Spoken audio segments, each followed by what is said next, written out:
Ashish Paul will lead us in prayer. Okay. Let's look to the Lord in prayer. Um, Heavenly Father, we thank you for this time that you have blessed us with. Thank you for giving us an opportunity and a privilege to gather as the young couple fellowship and spend time in your presence, Lord. Lord, as we meditate on your word, we pray for your divine guidance to be with us. Father, we thank you and for the opportunity that you gave us today to, this blessed day, to go to your sanctuary, to worship you, to bring our supplications before you, O Master. Thank you for the Women's Fellowship sale.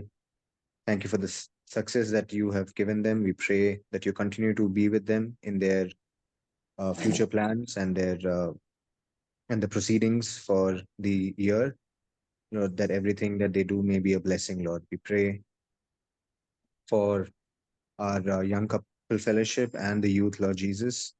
Bless each and every one of us and use us as individuals and as a group for your glory, O Master. We bring the upcoming retreat into your mighty hand, Lord Jesus. Prepare each and every one of our hearts, Lord Jesus. We pray for the people who are planning to come. We pray that you stir the hearts of people who should come, Lord Jesus, and that we may all come together and have a blessed time, especially growing in fellowship with you and to bring our relationship a bit more better with each other and with you, Lord Jesus. We once again commit this time into your mighty hand, Lord Jesus. Fill each and every one of our hearts and our places with your presence, Lord. Fill us with your spirit as we meditate on your word. Lord, speak to us. Bless us, speaker, Lord, speak to him, and that we may listen what you want us to hear, Lord Jesus. And that may your Holy Spirit guide us, strengthen us to obey, to understand your word, and to live a life glorifying your name. We thank you for Achin and family, Lord. Continue to bless his ministry in Hyderabad, keep them safe under your wings, and use them more and more and their talents for your glory, O Master. Thank you for listening to our prayers. In Jesus' most precious name, I pray. Amen. Now, Rijit Edwin will lead us in singing. The first song Rijit and, Rijit and Lynette. the first song which we are going to sing is from our songbook, hymn number 23. Yeshu nama mitra imbam kirpan vishwasekyo indukam vayahu bhakam enarasyamiku atma muri vinashadam hridaye shandadam Shrinikyo loku vishramam vishako gilmanam aparo vinyanam alamam paricha aramerum kripakadam akunal sangedam Ishunadam Indidaya Elacharya Guru Injivan Variyandami Insudi Kirtani Anuvajanin Snehate Nivanu Koshikyo Ninamam Punya Swaram Nishayam Nindraksham.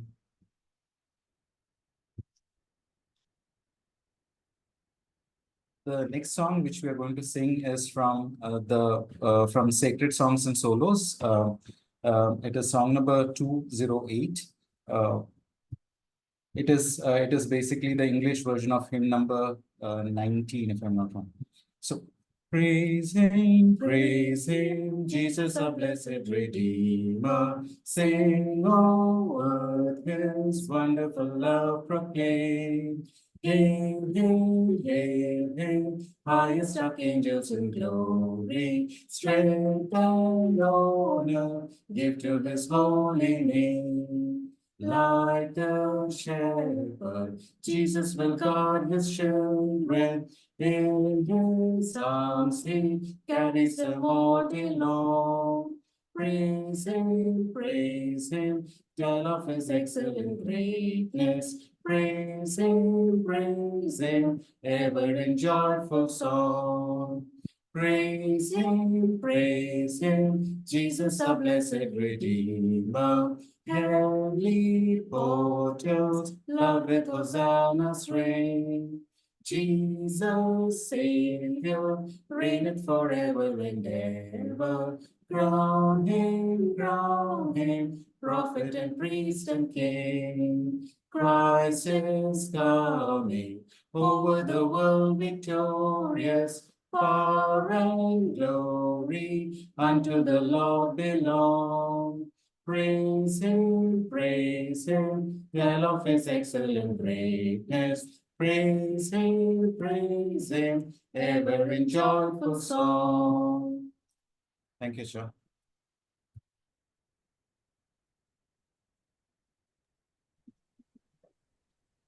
ദൈവനാമത്തിന് മഹത്വം ഉണ്ടാകട്ടെ. പ്രത്യേകമായിട്ട് young couples ഫെലോഷിപ്പിന്റെ ആഭിമുഖ്യത്തിലുള്ള ഈ വേദപുസ്തക പഠനത്തിലേക്ക് നിങ്ങളുടെ എല്ലാവരെയും വളരെ സ്നേഹത്തോടെ സ്വാഗതം ചെയ്യുന്നു.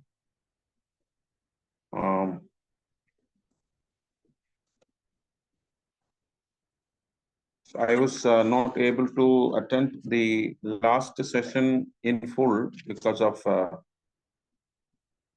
I think I was on a house visit. So I have listened to Koshi's study, but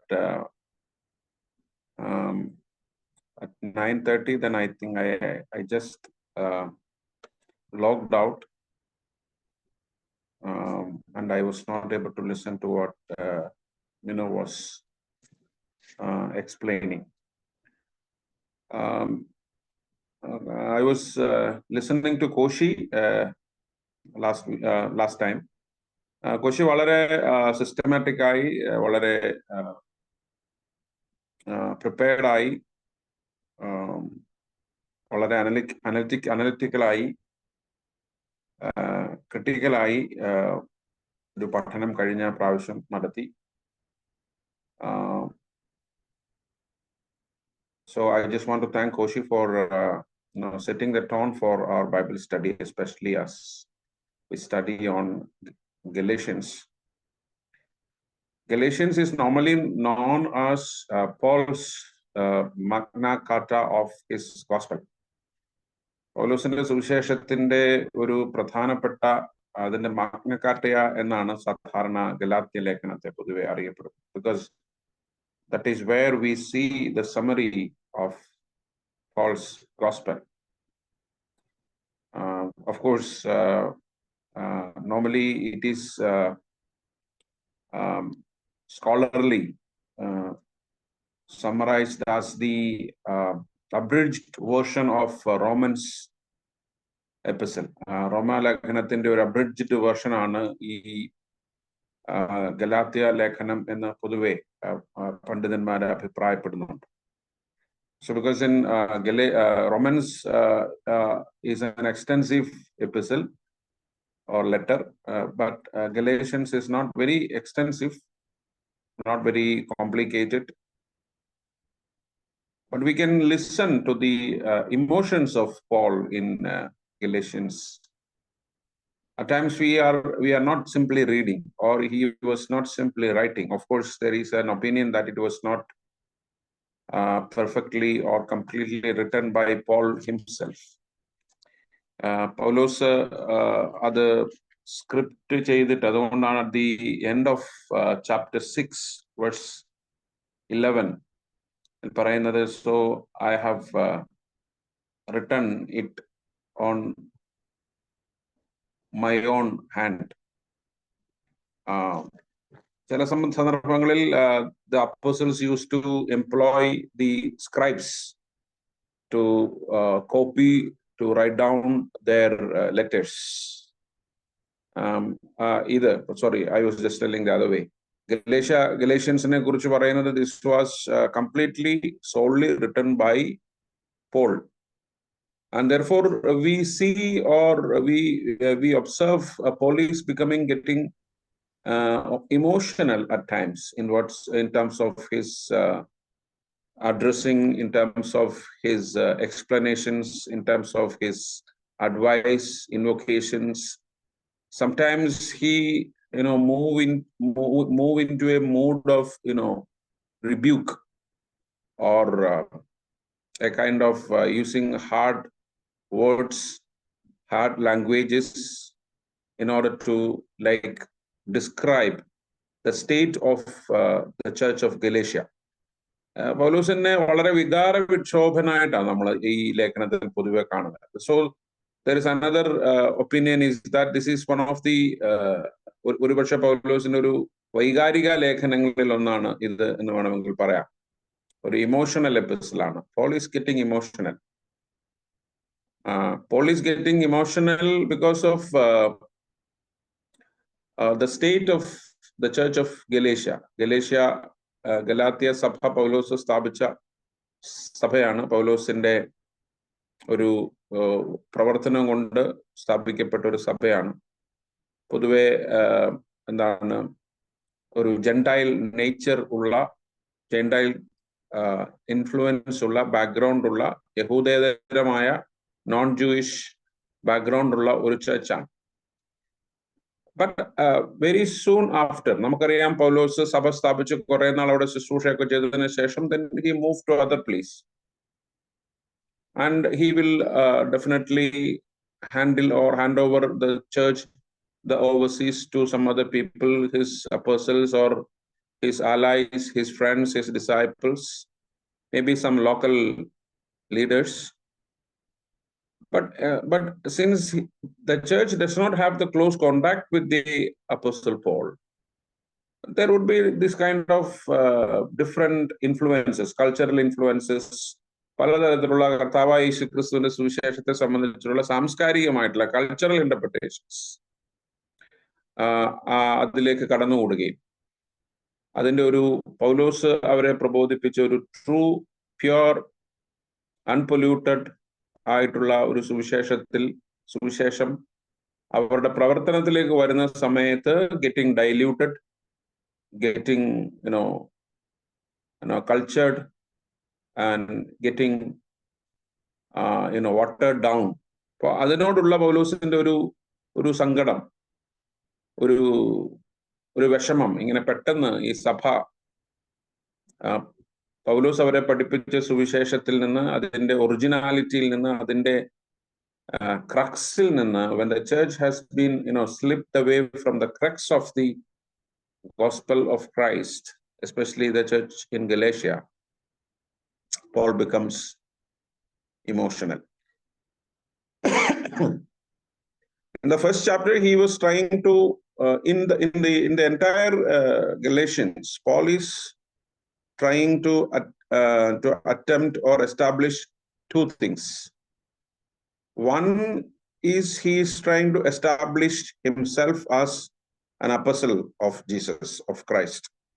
ഒന്നാമത്തെ പൗലോസിന്റെ താല്പര്യം എന്ന് പറയുന്നത് ഗലാത്യ ലേഖനത്തിലൂടെ ശ്രമിക്കുന്നത്, he was trying to prove himself as an apostle.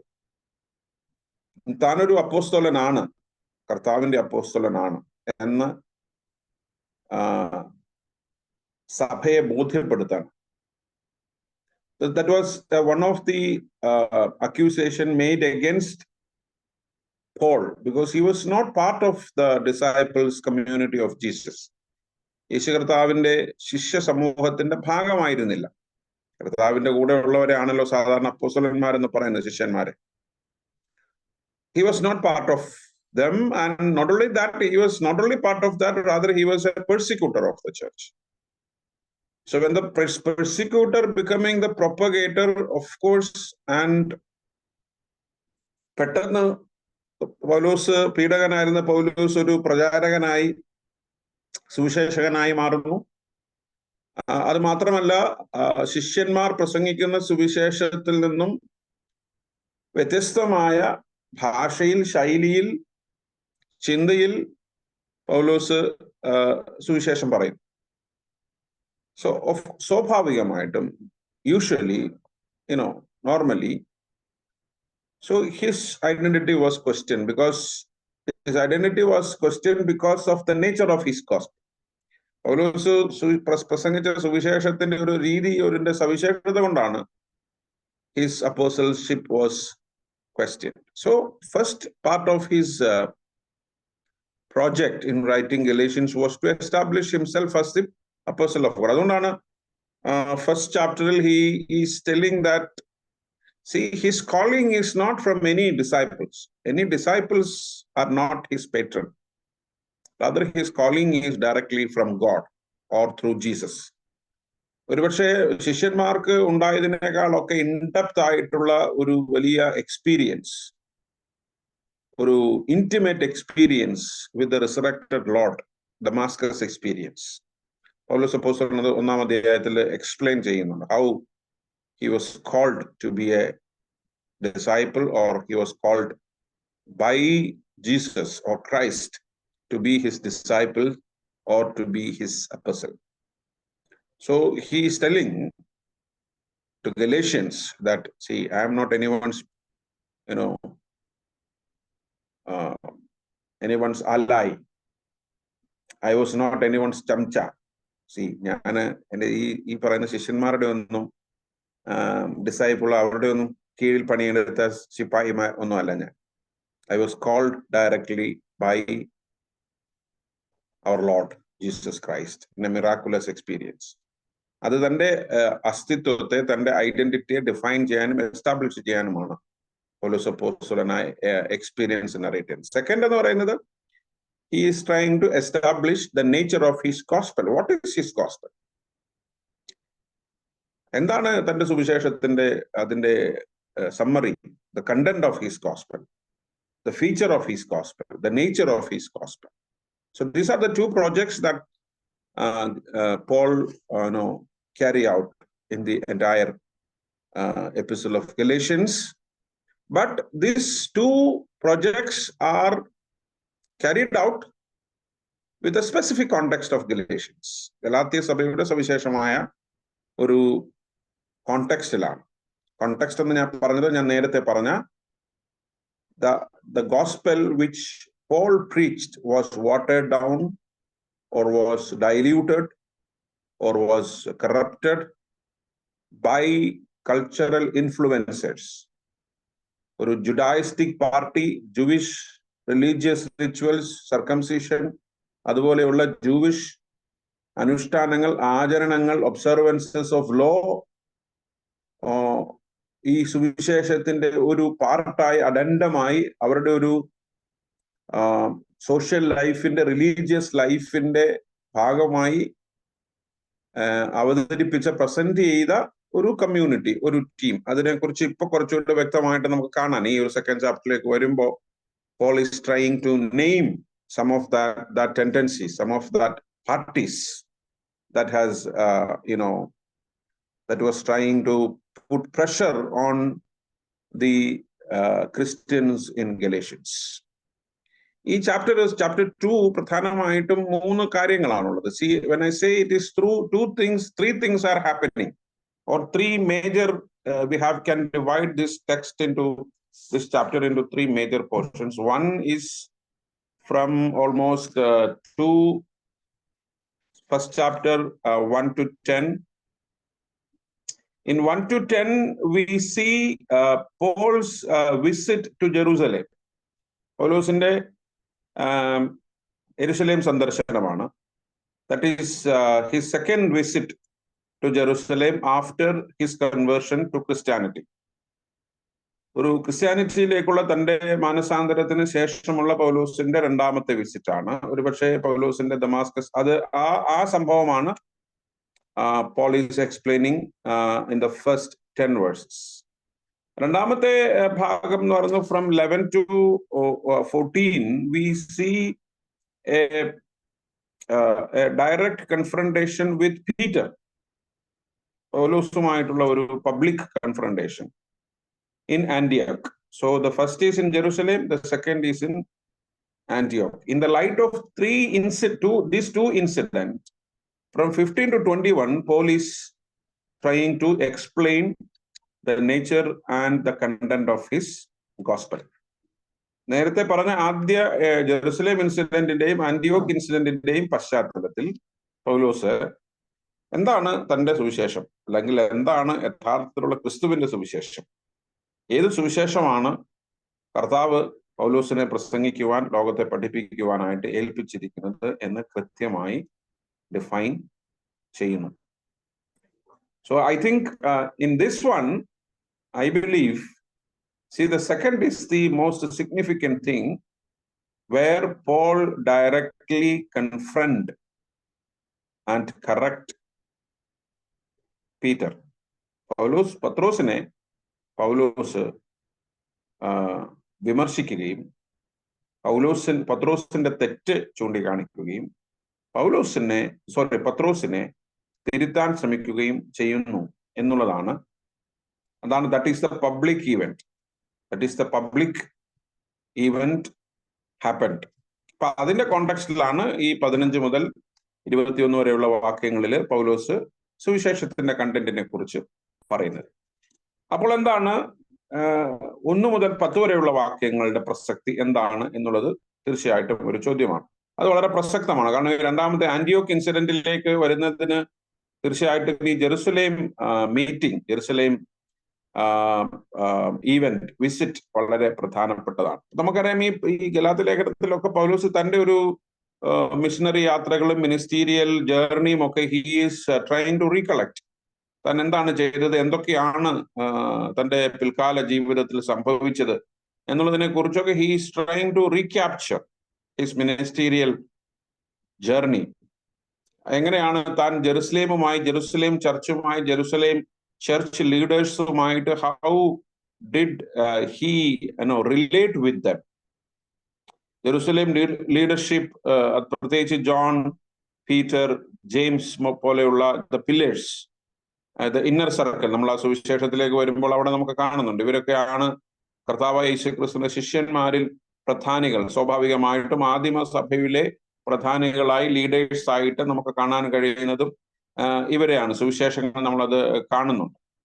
അപ്പോൾ ഇതിന്റെ ആദ്യ ഭാഗത്ത് പറയുന്നത് തന്റെ രണ്ടാമത്തെ വിസിറ്റ് ആണെന്ന് ഹീസ് ടെല്ലിങ് ആഫ്റ്റർ 14 ഇയേഴ്സ് എന്ന് പറയുമ്പോൾ chapter 1, 18 and 19 Paul is explaining about his first visit to Jerusalem, which happened after 3 years. After 3 years of his conversion to Christianity. Then Damascus experience കഴിഞ്ഞ് 3 വർഷം കഴിഞ്ഞിട്ടാണ് പൗലോസ് ആദ്യമായി യെരുശലേമിലേക്ക് പോകുന്നത്. So that in order to see Peter, to get introduced to him, പൗലോസ് തന്നെ സ്വയം പരിചയപ്പെടുത്താനും യെരുശലേമിലുള്ള സഭയെയും അവിടെയുള്ള സഭാ നേതൃത്വത്തെയും ഒക്കെ കാണാനുമായിട്ട് പൗലോസ് പോകുന്നു. നമുക്ക് അതിനെക്കുറിച്ച് ബാക്കിയുള്ള 3 വർഷം എവിടെയായിരുന്നു എന്നുള്ളത് കുറച്ച് ഹിഡൻ ഇയേഴ്സ് എന്നൊക്കെ പറയുന്നു. പല തിയറികളുണ്ട്. പൗലോസ് എവിടെയായിരുന്നു. That was his formative years after Damascus experience. Since we see Paul, പത്രോസിനെ വിസിറ്റ് ചെയ്യുന്നതിന് മുൻപ് where was he? അപ്പൊ അറേബ്യയിലായിരുന്നു. He was in a monastery. He was given theological training എന്നൊക്കെയുള്ള ഒരുപാട് ഹൈപ്പോത്തസിസ് ഉണ്ട്. So we are not going into that kind of details of how of the formation of Paul's ministry or Paul's apostleship into the ministry. But this is the second meeting with or second visit to Jerusalem. ആദ്യത്തെ വിസിറ്റിൽ അവിടെ പറയുന്നത് he spent 15 days with Peter. പീറ്ററിനെ അല്ലാതെ പുള്ളി അവിടെ ആരെയും കണ്ടില്ല. ജെയിംസിനെയും ജോണിനെയും ഒന്നും he did not meet എന്നൊക്കെ ആ ഭാഗത്ത് പറയുന്നുണ്ട് in Galatians 18 and 19. This is the second visit after that visit. അപ്പോൾ ആ സന്ദർശനത്തിന് ശേഷം 14 കൊല്ലം കഴിഞ്ഞിട്ടാണ് വീണ്ടും രണ്ടാമത് പൗലോസ് അപ്പോസ്തലൻ. ഒരുപക്ഷെ അതിൻ്റെ ഇടയ്ക്ക് he must have had 2-3 journeys, mission journeys, traveling all around Europe, Asia Minor, Eastern Roman Empire, ആ ഏരിയകളൊക്കെ ഗ്രീക്ക് ഉൾപ്പെടെയുള്ള ഏരിയകളിലുള്ള അവിടെയുള്ള സിറ്റികളിലൊക്കെ he must have traveled and he must have evangelized, he must have established churches in those area. അവിടെ എല്ലാം സ്വാഭാവികമായിട്ടും ഇവിടെയൊക്കെയുള്ള ഈ പ്രശ്നങ്ങൾ, അതായത് ഈ since he is preaching the gospel to the uncircumcised Gentiles, സ്വാഭാവികമായിട്ടും അവിടെ എല്ലാം ഈ ഒരു കൾച്ചറൽ ആയിട്ടുള്ള ലോ സംബന്ധിച്ചുള്ള ന്യായപ്രമാണം സംബന്ധിച്ച് അതിന്റെ ഒബ്സർവൻസ് സംബന്ധിച്ചുള്ള ക്വസ്റ്റ്യൻസ് ഉണ്ടായിരുന്നിരിക്കാം. സോ അത് തന്നെയാണ് സ്വാഭാവികമായിട്ടും ഈ ഒരു മീറ്റിങ്ങിന്, ജെറുസലേം വിസിറ്റിന് കാരണമായത് എന്ന് വേണമെങ്കിൽ നമുക്ക് വി ക്യാൻ ഇൻഫർ. ഈ സെക്കൻഡ് വിസിറ്റിനെ കുറിച്ച് ആക്ട്സ് ചാപ്റ്റർ 11:27-30 അതിന്റെ 30 എസ്പെഷ്യലി വേഴ്സ് 30 അവിടെ പരാമർശിക്കുന്നുണ്ട് ലൂക്ക്. അപ്പൊ ഇവിടെ പറയുന്നത് he says every time when he visits Jerusalem he says it is part of revelation. He went on a revelation. അത് എപ്പോഴും ഞാൻ പറയുന്നുണ്ട്, it was not, പൗലോസ് പറയാൻ ശ്രമിക്കുന്നത്, it is not that someone has called me, you come and explain to us. നമ്മൾ പറയത്തില്ല, നമ്മള് കാരണം കാണിക്കൽ നോട്ടീസ് കൊടുത്ത ആളുകളെ വിളിക്കുന്ന ഒരു ഏർപ്പാട് ഇപ്പോഴും ഉണ്ടല്ലോ.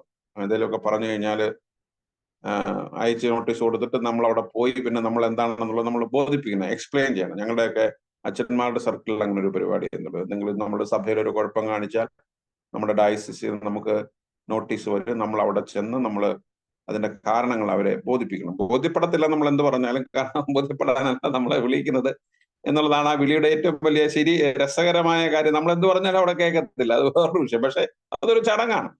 അപ്പോ അതല്ല എന്ന് പറയാനാണ് പൗലോസ് പറയുന്നത്.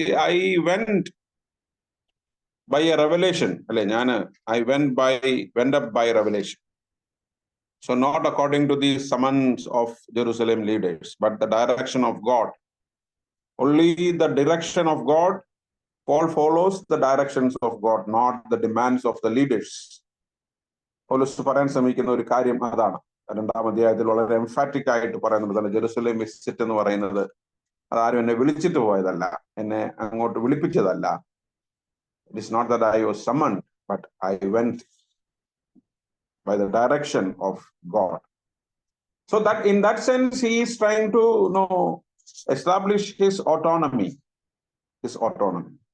അവിടെ നമ്മുടെ മലയാളം പരിഭാഷയിൽ ഒരു വലിയ പ്രോബ്ലം ഉണ്ട്. So this event happening in private. നമ്മൾ ഇംഗ്ലീഷ് ട്രാൻസ്ലേഷനും ഒറിജിനൽ ഗ്രീക്കിലേക്കൊക്കെ പുതിയ ട്രാൻസ്ലേഷനിലേക്കൊക്കെ വായിക്കുന്ന സമയത്ത് this Jerusalem visit with Peter, John and James was in private.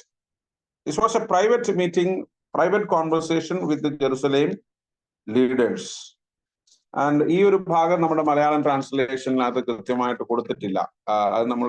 അത് എപ്പോഴും അത് മനസ്സിലാക്കുന്നതല്ല. This is a private meeting with the leaders. അവിടെ പറയുന്നത് പുള്ളിയുടെ gospel, his gospel was to the gentiles, and Paul says there his gospel is a gospel of the freedom in Christ. അപ്പോൾ ഇവിടെ പറയുന്നുണ്ട്, പൗലോസ് അപ്പോസ്തലൻ അവിടെ ചെന്ന് കഴിഞ്ഞപ്പോൾ അവിടെ പറയുന്നത് തന്റെ സുവിശേഷം അവർ പ്രമാണികളോട് വിവരിച്ചു. And Barnabas was with him, Titus was with him. Titus was a Gentile, of course.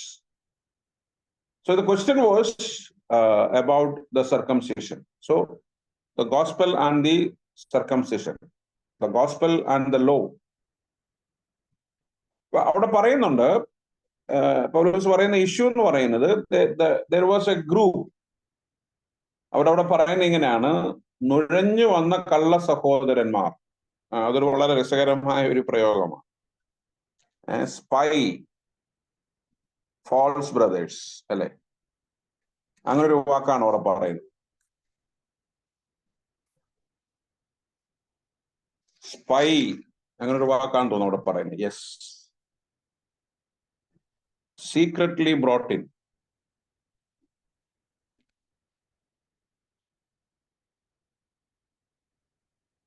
Who slipped into spy on the freedom we have in Christ. വളരെ ഇൻട്രസ്റ്റിംഗ് ആയിട്ടുള്ള ഒരു ഫ്രേസ് ആണ്.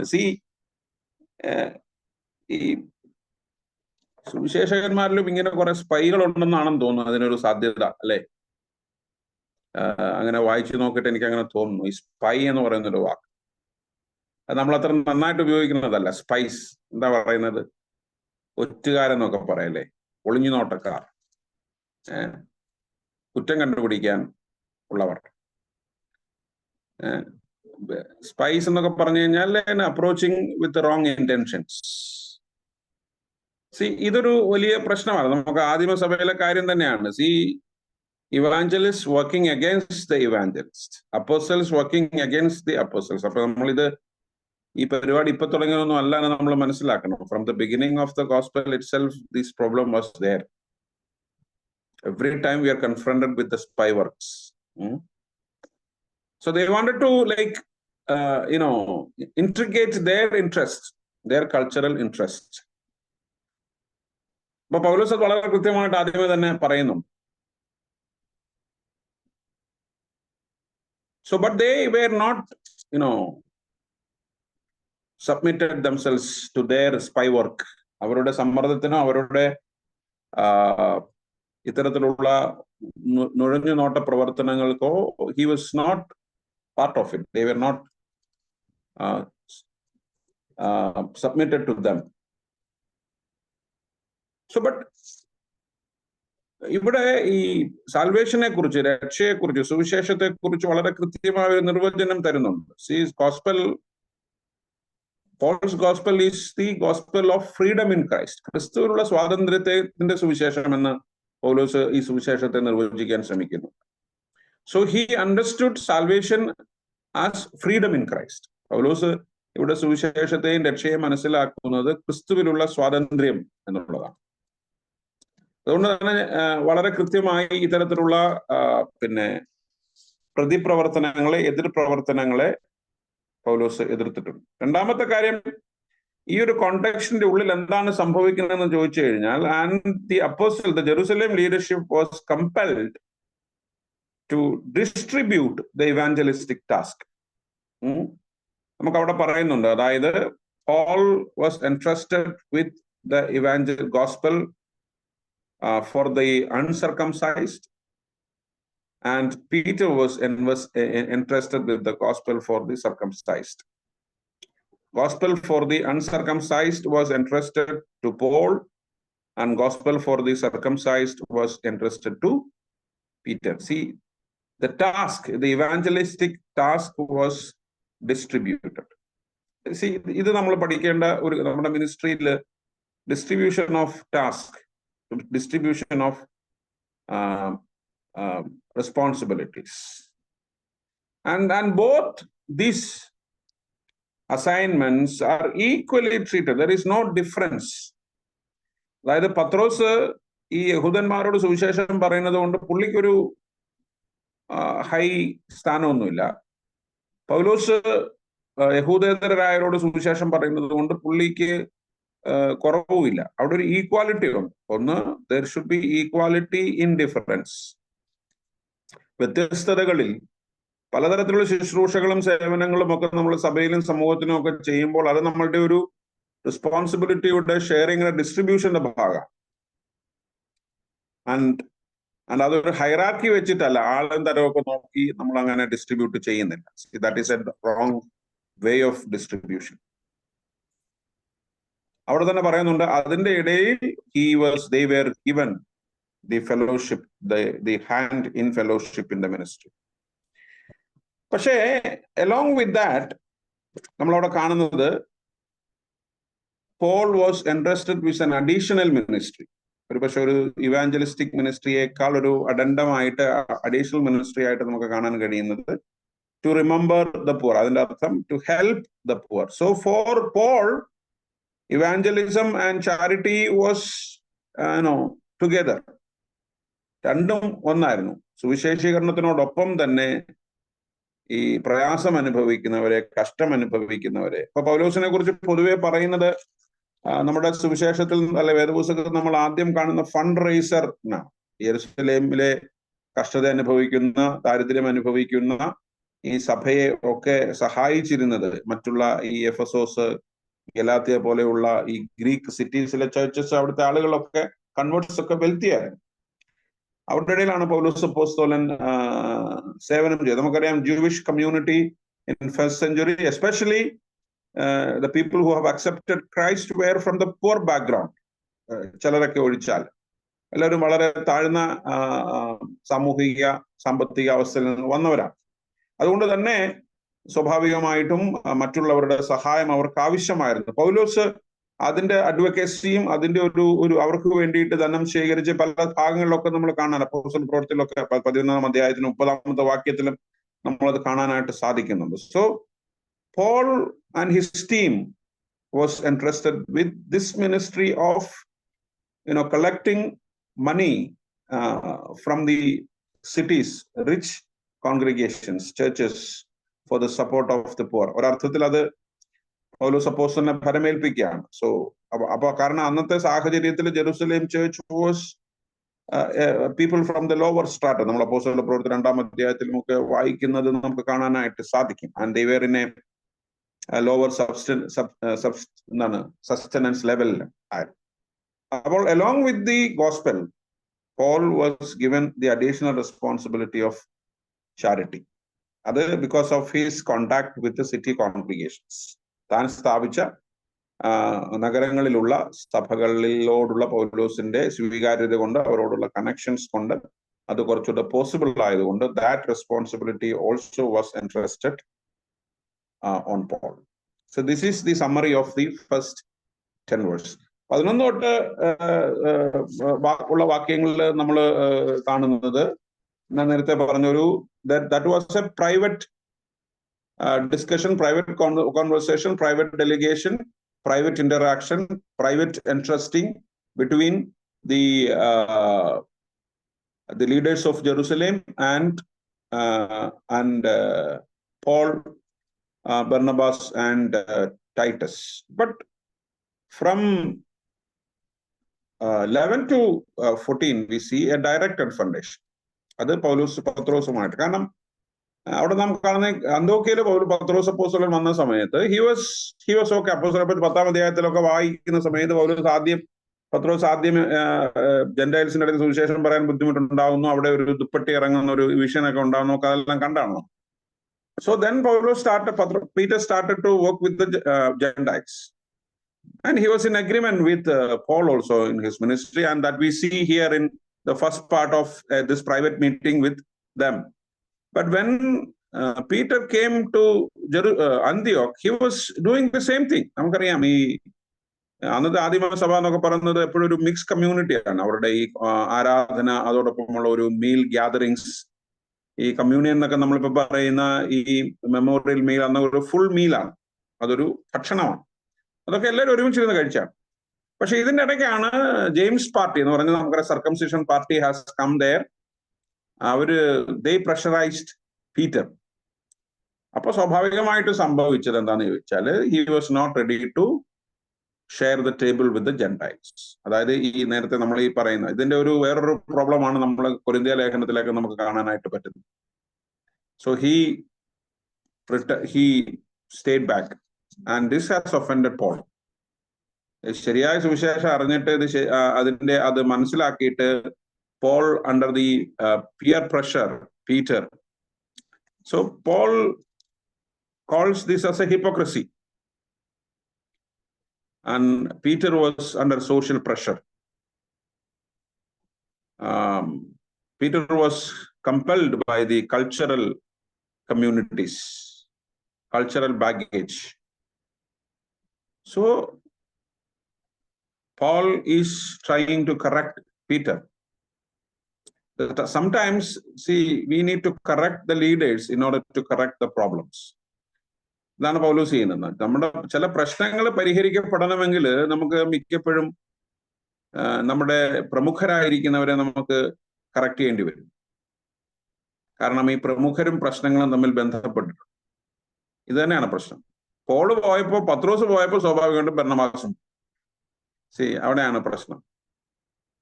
നമ്മളെല്ലാം വി ഫോളോ, പ്രൗഡ് ഫോളോയിങ് എന്നൊക്കെ പറഞ്ഞ പോലെയാണ് ഇപ്പോഴത്തെ കാര്യം അന്നത്തെ കാര്യം.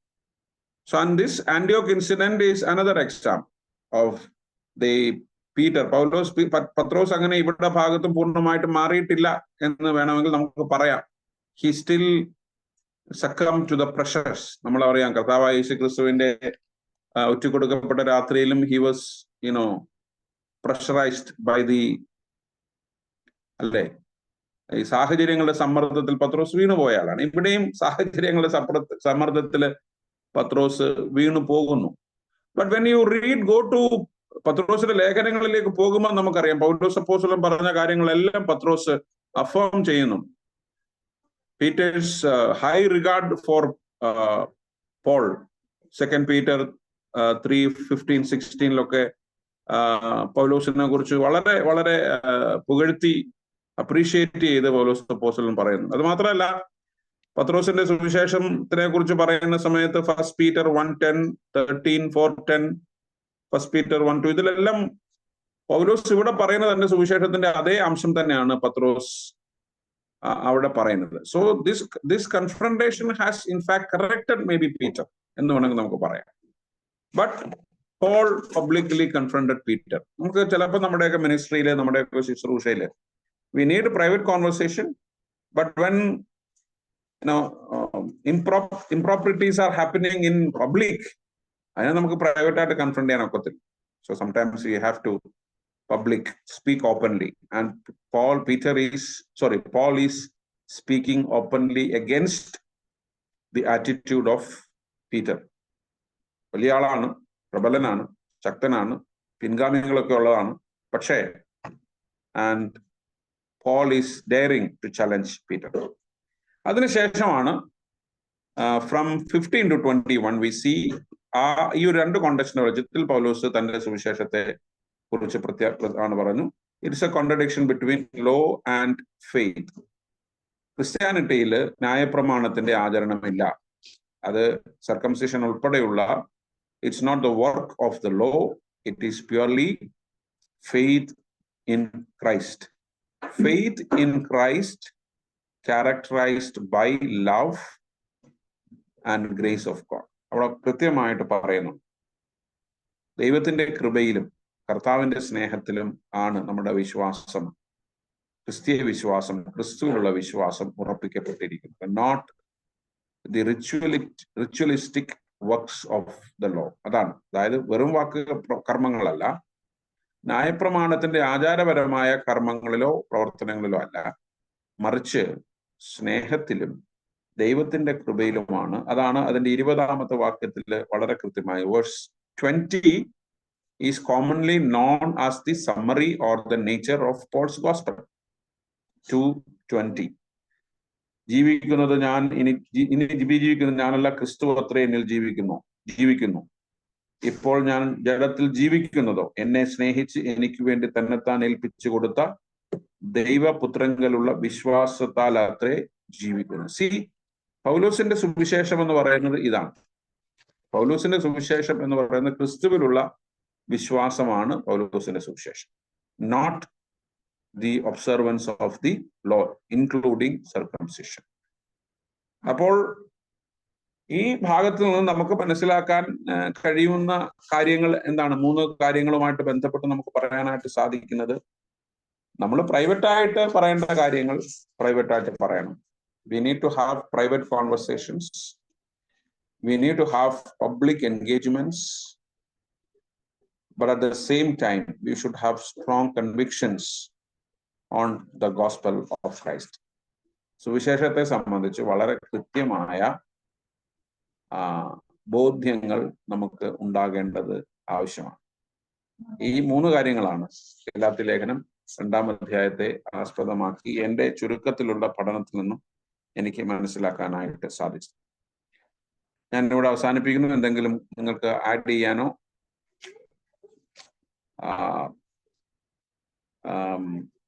ക്ലാരിഫൈ ചെയ്യാനോ ഉണ്ടെങ്കിൽ we can have a brief time of engagement.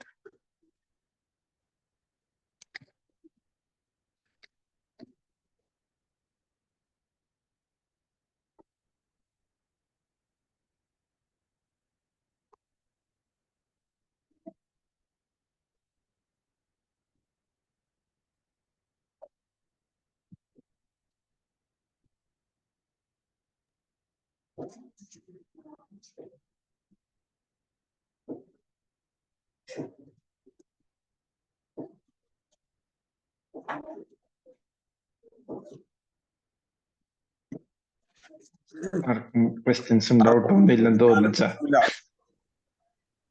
ഒന്നും ചോദിക്കാനില്ല. ഞാൻ ചോദിക്കും. ആരാണ്? Vipin. Yes, please. Vipin. Vipin, please. It's surprising is that Peter and company, I think, they were fishermen. And കേൾക്കാൻ പറ്റുന്നുണ്ടോ സർ? വിപിന് എനിക്ക് തോന്നുന്നു വോയിസ് ബ്രേക്ക് ആവുന്നുണ്ട്.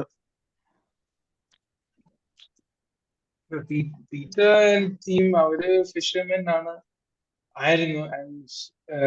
അവർ അത്രയും how educated, uneducated എന്നാണല്ലോ പിന്നെ the priests and the others, especially Acts in the beginning, they say these uneducated people but speaking with authority in the Peter പറ്റി പറയും. Whereas Paul is educated, a top educated person of the laws of Judaism. And yet ഇവിടെ അച്ഛനിപ്പം പറഞ്ഞത് right from Galatians is that the exact opposite, that Peter and company ആണ് trying to comply and adhere to the laws, like circumcision for example. And Paul ആണ് who was a staunch, if I may say, conservative adherent of the law, is now letting go almost saying that he's against, not against, but he's not trying to propagate that law. He's saying there is something else now. How is it? That seems, especially people, then there was such a transformation from because Peter was with Jesus, Peter was there who saw Jesus after resurrection, and it is our fishing episode when it somehow you see in Acts altogether the new Peter, right? And still you are saying that Peter was under peer pressure, right? That Antioch peer pressure from James and company, and they are more trying to adhere to the law. Very counterintuitive. So suddenly the most arch follower, that is Paul, who was not a disciple and was not with Jesus and did not, I think, see the resurrected Lord, is now willing to let go, and suddenly these uneducated people groups are the people who are trying to not be able to let go of the law. It is strange. And it's just a view. How could that happen? What is the purpose of that message? No, this is എനിക്ക് തോന്നുന്നു നമ്മൾ ഇത് when we go through this one little bit in depth, ഇപ്പൊ എനിക്ക് തോന്നുന്നു വിപിന്റെ ഒരു observation is to the point where Christianity normally was seen as a reformative movement within Judaism, and the first disciples, the initial followers of Jesus were from the common folk, and from people like Paul changing from their previous religious affiliations to Christianity or Jesus movement. Then the whole idea of gospel and the whole idea of community, the whole idea of church is begin to change, of course, from the basic idea. പക്ഷെ എനിക്ക് തോന്നുന്നു അതിനകത്ത് കുറച്ചുകൂടെ നമുക്ക് പൗലോസിനെ കുറിച്ച് പറയുമ്പോൾ Paul was little more informed within the Judaistic scriptures, Judaistic traditions, and he was of course part of that Judaistic Pharisaic sect. പൗലോസ് ഒരു പരീശനായിരുന്നു, അതുകൊണ്ട് തന്നെ മറ്റുള്ളവരെക്കാൾ കൂടുതൽ പൗലോസിനെ അറിയാമായിരുന്നു. See, that must have been, and at one point Paul must have realized the incompetencies of law in terms of salvation, in terms of redemption, especially in terms of expectation of Christ. ഒരു ക്രിസ്തുവിന്റെ ഒരു അതാണല്ലോ Jewish റിലീജിയന്റെ അല്ലെങ്കിൽ വിശ്വാസത്തിന്റെ ഒരു അടിസ്ഥാനം, expectation of the coming of Christ in glory. But Paul has begun to, അതുകൊണ്ടാണ് ഞാൻ നേരത്തെ പറഞ്ഞു, what happened in Paul for that 3 years, which is a hidden years in his life. See, നമ്മൾ പറയുന്നുണ്ട്, Jesus also was a formative year. നമ്മൾ പറയുന്നില്ലേ, ആ Jerusalem ദേവാലയത്തിലെ ഇൻസിഡന്റിന് ശേഷം we are not seeing Jesus much. അവിടെ നമ്മൾ വായിക്കുന്നത് അവന് അവിടെ വീട്ടിൽ ചെന്ന് മാതാപിതാക്കൾക്ക് കീഴടങ്ങിയിരുന്നു, അവിടെ തീർന്നു. പിന്നെ നമ്മൾ 30-ാമത്തെ വയസ്സിലാണ് പുള്ളിക്കാരനെ നസ്രത്തില് ജോർദാൻ നദീതീരത്ത് കാണുന്നത്. വാട്ട് ഹാപ്പൻഡ് ഇൻ ബിറ്റ്വീൻ എന്നൊരു ചോദ്യമുണ്ട്. The hidden years. അത് വളരെ പ്രസക്തമായ ഒരു ഫോർമേറ്റീവ് ടൈമാണ്. എനിക്ക് തോന്നുന്നു പൗലോസിന്റെ പെർസ്പെക്റ്റീവ്സിനെ ഒക്കെ മാറ്റിയത് സ്വാഭാവികമായിട്ടും ആ ഒരു ഫോർമേറ്റീവ് പീരീഡാണ്. അതുകൊണ്ട് തന്നെയാണ് പൗലോസ് കുറച്ചുകൂടെ independent of the Jerusalem understanding or the Jewish understanding, out of his experience, out of his in-depth knowledge within Judaism and the incapability of the law itself, he's taking a different route. ഒരു വഴിയിലേക്ക് യേശു കർത്താവിന്റെ സുവിശേഷത്തെയും വിശ്വാസത്തെയും മനസ്സിലാക്കാനായിട്ട് പൗലോസ് ശ്രമിക്കുന്നതിന്റെ ഒരു കാരണം ഒരു പക്ഷേ അതാകാം. അതുകൊണ്ട് തന്നെ നമ്മള് വേദപുസ്തക പണ്ഡിതന്മാര് പറയുന്നത് what we see in New Testament is not in fact Christianity, it is the Christianity that Paul taught. പൗലോസ് മനസ്സിലാക്കിയ ക്രിസ്തു, അതാണ് നമ്മുടെ വിശ്വാസത്തിന്റെ ഒരു അടിസ്ഥാനമായിട്ട് കാണുന്നത്. ഈ മറ്റു ഭാഗങ്ങളിൽ പോലും നമുക്ക് കാണുന്നത് പൗലോസിന്റെ മനസ്സിലാക്കലിനെ ഞാൻ നേരത്തെ പറഞ്ഞ പോലെ പത്രോസ് ഉൾപ്പെടെയുള്ളവർ മറ്റ് ഉൾപ്പെടെയുള്ളവർ സപ്ലിമെന്റ് ചെയ്യുന്ന, അതിനെ അഫേം ചെയ്യുന്ന കാഴ്ചയാണ് നമുക്ക് കാണാനായിട്ട് സാധിക്കും. So this is again kind a stage in the progression where the Jerusalem leaders and their influences are diminishing because of their cultural baggage, that Jewish baggage, and Christianity was growing more in Gentile cities among the Gentile community, right? So in that community, of course, Paul's understanding of gospel, Paul's interpretation of faith and salvation, faith in Christ and salvation in Christ was more acceptable, more reasonable, more, acceptable for them.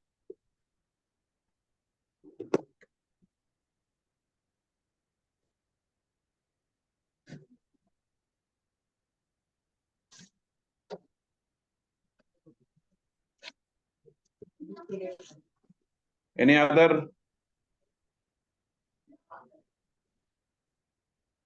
addition?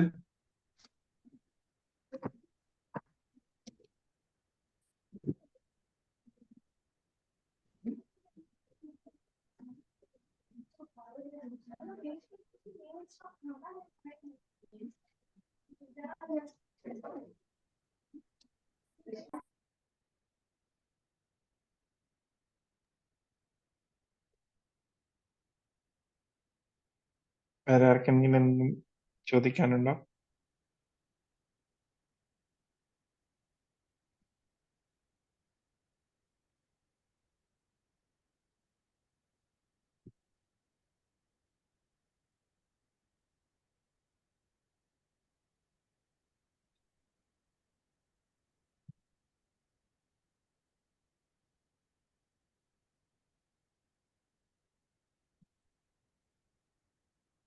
ഇല്ലെന്ന് തോന്നുന്നു അച്ഛാ. അച്ഛാ മ്യൂട്ടാണ്.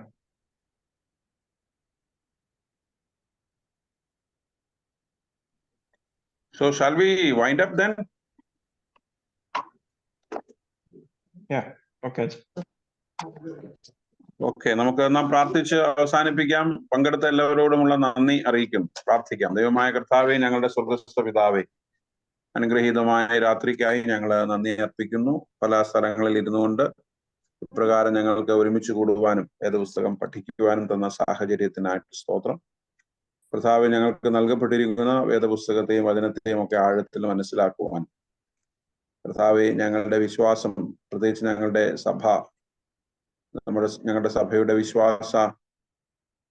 വിശ്വാസങ്ങളൊക്കെ എപ്രകാരം രൂപപ്പെട്ടു എന്നൊക്കെ മനസ്സിലാക്കുവാൻ ഞങ്ങളെ അവിടുന്ന് സഹായിക്കണമേ എന്ന് പ്രാർത്ഥിക്കുന്നു. ഞങ്ങളുടെ യങ് കപ്പിൾസ് ഫെലോഷിപ്പിനെ പ്രത്യേകം ഓർക്കും. കർത്താവെ, ഞങ്ങളെ അവിടെ നടത്തുന്നതിനായിട്ട് സ്തോത്രം. പ്രത്യേകിച്ച് ഞങ്ങൾ സെപ്റ്റംബർ മാസത്തിൽ പ്ലാൻ ചെയ്യുന്ന പിക്നിക്കിന് വേണ്ടി പ്രാർത്ഥിക്കുന്നു. അത് അനുഗ്രഹമായി ക്രമീകരിപ്പാൻ സഹായിക്കണം. ഈ വ്യാഴാഴ്ച നടക്കുന്ന ഞങ്ങളുടെ റിട്രീറ്റിന് വേണ്ടി പ്രാർത്ഥിക്കുന്നു. അതിലൊക്കെ കർത്താവെ ഞാൻ പങ്കെടുപ്പാൻ ഞങ്ങളെ സഹായിക്കും. അവിടുത്തെ കൃപ ഞങ്ങളോട് കൂടെ ഇരിക്കണം. യേശുവിന്റെ നാമത്തിൽ തന്നെ ആമേൻ. നമ്മുടെ കർത്താവായ യേശു മിശിഹായുടെ കൃപയും അനുഗ്രഹങ്ങളും ഇന്നും എല്ലായ്പ്പോഴും നമ്മളവരോടും കൂടെ നിരന്തരം വസിക്കുമാറാകട്ടെ. ആമേൻ. Thank you all. Thanks Ashish for the opening prayer. Rijita Chachan and Lina Chechi for leading the song. And thank you, Acha. Thank you, Acha. Welcome. Thank you. Good night. Good night. Good night. Acha. Bye bye. Good night. Good night.